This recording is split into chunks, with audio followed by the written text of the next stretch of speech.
With inflation on the rise, record housing costs, and crushing student loans, more young adults are struggling to make ends meet. So according to a survey from Northwestern Mutual, 42% of U.S. adults still rely on their parents for financial support. CBS News business analyst Jill Schlesinger is here to help families navigate those choices. She's here on a Saturday with us. Woo! We're very lucky.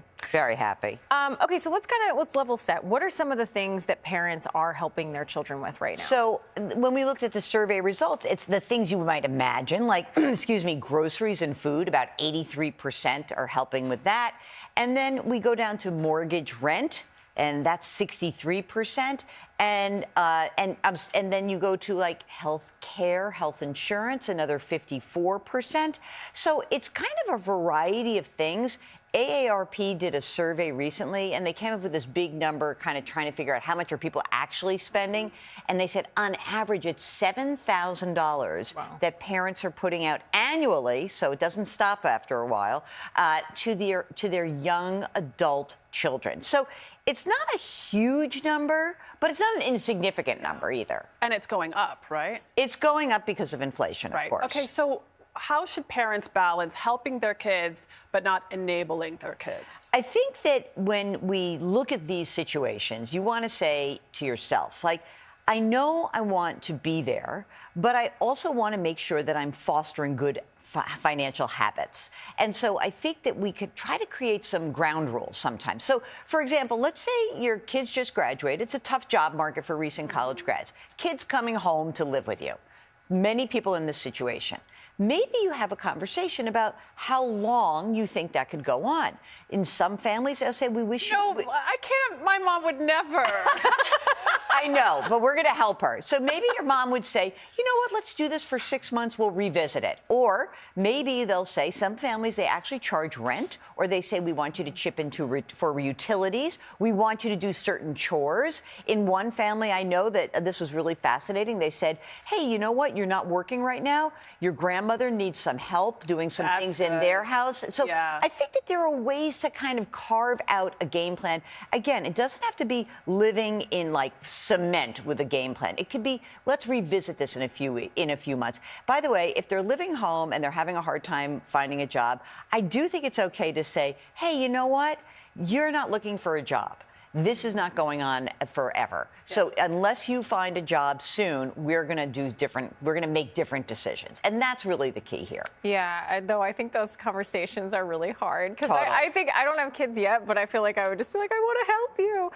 But what about situations? I mean, we've seen a lot of folks where parents are paying for down payments on a home. That's not your groceries. That's a really big financial investment. Okay, so it's a large piece of your financial picture, right? And you say, okay, well, I really do want to help my kid, maybe with a down payment. Now, down payments can be $50,000, $80,000. I think these are places where you need a written agreement. We were talking about this before we went on the air, and that is that it feels weird sometimes, but especially if you have more than one kid, it's very important to put something down on paper. Here's what we're doing. It's good to disclose it if there are other siblings. Like, what if you were my 2 children? I should be so lucky. And I said, okay, I'm gonna on the side, I'm gonna give Adriana $50,000 for her down payment, but I don't tell you. Then you find out later. That is so bad. So what we would do is we'd say, okay, let's have a written agreement. Here's what's going to happen. I tell you, Kelly, you're my child, and what I'm going to do is when everything's settled up, maybe with estate documents, if I don't give you the money now,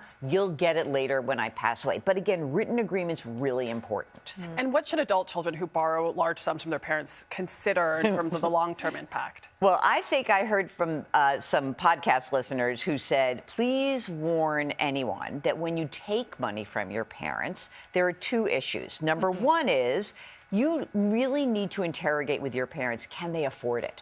Because there are cases where kids get the money and they find out later, like, oh, my God, I now have to help my parents through retirement. So you need to have these conversations that are 2 ways, like, can you really afford it?